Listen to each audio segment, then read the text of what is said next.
প্রথম দেখায় মনে হবে হাঁটছেন কোনো নদীর পাড় ধরে, যেন ছোট ছোট ঢেউ আছড়ে পড়ছে দুই তীরে। তবে কয়েক সেকেন্ডে ভাঙবে সে মোহ। নদীর বুকে লঞ্চ বা নৌকা নয়, চলছে বাস, ট্রাক, রিক্সা আর মানুষে কিচকিচ করা ভিড়।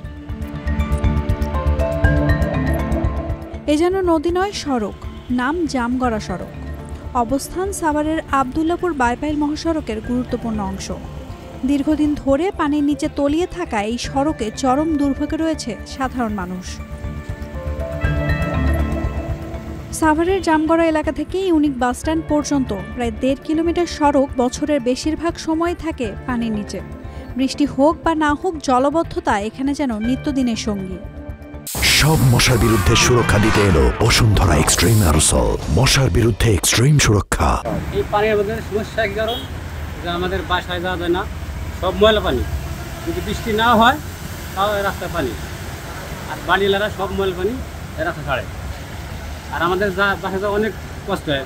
আসলে ভাই অনেকদিন যাবতই মানে পানিগুলো জমে, তো এগুলো হলো ফ্যাক্টরি আশেপাশে, যেগুলো মনে করেন আশেপাশে যেগুলো ফ্যাক্টরি আছে এখান থেকে ওরা লাইনগুলো ছেড়ে দেয়, ওপেনলি রাস্তায় এসে পড়ে। এই ড্রেনগুলো ভরে যায়, ড্রেনের মাধ্যমে পুরো রাস্তা নেমে আসে। আশেপাশে মানুষ মনে করেন চলাচল করতে অনেক কষ্ট হয়। ছোটোখাটো কোনো বৃষ্টি হলো তো অবশ্যই পানি জমে, কিন্তু বেশিরভাগ বৃষ্টি ছাড়াও এই ফ্যাক্টরির পানিগুলো আশেপাশে দিয়ে পুরো এলাকা ভর্তি হয়ে যায়। রাস্তার পাশে উঁচু ভবন, নেই পানি অপসারণের ড্রেনেজ ব্যবস্থা, আর শিল্প কারখানার রঙিন বর্জ্য মিশ্রিত পানি প্রতিদিনের যাতায়াতে বাধা হয়ে দাঁড়িয়েছে। প্রতিদিন এই গন্ধযুক্ত পানি পার হয়ে কাজে যেতে হয়। বৃষ্টি হলে তো অবস্থা আরও ভয়াবহ হয়ে যায়। এর মধ্যে ঘা হয়, অনেক রোগ জীবাণু তো আছে, যাওয়া আসা অনেক অসুবিধা হয়, এইরকম আর কি অনেক সমস্যা হয়। সারা বছর পানি থাকেই যায় এখানে, এই রাস্তার মধ্যে সারা বছরই পানি। সম্প্রতি এই রাস্তায় গর্তে পড়ে উল্টে যায় একটি লেগুনা। প্রাণ হারান 2 পোশাক শ্রমিক, আহত হন আরও অনেকে। দুর্ঘটনার জন্য স্থানীয় বাসিন্দারা দুষছেন খাল দখল ও পরিকল্পনাহীন উন্নয়নকে।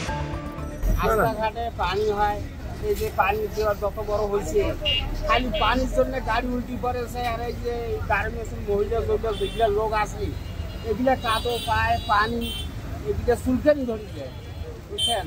আর আরেকটা কথা, এই যে আমরা এই রাস্তাতে বহুদিন থেকে এই এলাকায় বহুদিন থেকে রাস্তাঘাট ঠিক নেই, এমন কোনো জামঘাট কোনো রাস্তা ঠিক নেই, খালি কাদো আর ভ্যা, কাদো আর ভ্যা।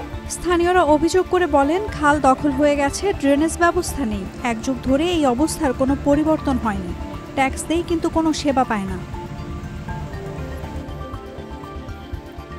এই এলাকায় বর্তমান ইউপি চেয়ারম্যান হিসেবে দায়িত্ব পালন করছেন উপজেলা কৃষি কর্মকর্তা আল মামুন। আগের দুর্নীতির দায় এড়িয়ে তিনি বলছেন, আপাতত চলছে বিকল্প ব্যবস্থা। জি, আমার ইউনিয়ন পরিষদের প্রশাসকের দায়িত্ব নেওয়ার পরে, বিশেষ করে এই বৃষ্টির মৌসুমে আমরা দেখেছি ইউনিয়নের বেশ কয়েকটা রাস্তায় আমাদের অস্থায়ীভাবে জলাবদ্ধতার সৃষ্টি হয়। এর মধ্যে কয়েকটা জায়গার আমার কাছে আসার পরে আমি নিজে ভিজিট করেছি। এর মধ্যে জামগড়ার একটা রাস্তার জলাবদ্ধতাটা অনেক গুরুতর ছিল, জনভোগান্তিতে ছিল মানুষজন। আমি তৎক্ষণাৎ ওই দিনে গিয়ে সেখানে পরিদর্শন করে সেখানে একটা অস্থায়ী সমাধানের ব্যাপারে আমরা পানি নিষ্কাশনের জন্য আমরা ওই হাওয়া মেশিনের ব্যবস্থা করেছি এবং সেখান থেকে পানি নিষ্কাশন অলরেডি করে দিয়েছি। সেখানে এখন মানুষ মোটামুটি নির্বিঘ্নে চলাচল করতে পারছে। তবে এটার স্থায়ী সমাধানের জন্য এই রাস্তাটা ওইখানকার যারা জনগণ ছিল ওনাদের সাথে কথা বলে যেটা জেনেছি, রাস্তাটা আগে পাশ হওয়া ছিল অথবা এটার কাজ চলমান ছিল, মাঝপথে এই রাস্তাটা থেমে গিয়েছে, কাজটা থেমে গিয়েছে। এখন ওই রাস্তার স্থায়ী সমাধানের জন্য আমি যতদূর শুনেছি এটা এলজিইডির রাস্তা। তারা যদি এই রাস্তা ভবিষ্যতে ড্রেনেজ সিস্টেমটাকে আরও শক্তিশালী করে রাস্তাটা পুনঃসংস্কার করতে পারে বা কাজ শেষ করতে পারে, তাহলে এটার স্থায়ী সমাধান হবে। আপাতত আমি ওই ইউনিয়নের প্রশাসক হিসেবে অস্থায়ীভাবে যে সমাধানটা যাতে মানুষ মোটামুটি চলাচল করতে পারে সেই ব্যবস্থাটা আমি ইউনিয়ন পরিষদের পক্ষ থেকে করে দিয়েছি। জামগড়ার এই সড়কে রোজ মৃত্যুর ঝুঁকি নিয়ে চলাচল করছে হাজারো মানুষ। আসলে তৈরি পোশাক খাতের প্রাণকেন্দ্র এই সড়ক হলেও বারবার উন্নয়ন থেকে বঞ্চিত এলাকাবাসী। স্থানীয়রা বলছেন, ভোটের সময় প্রতিশ্রুতি মিললেও সমস্যার সমাধানে নেই কারো আন্তরিকতা।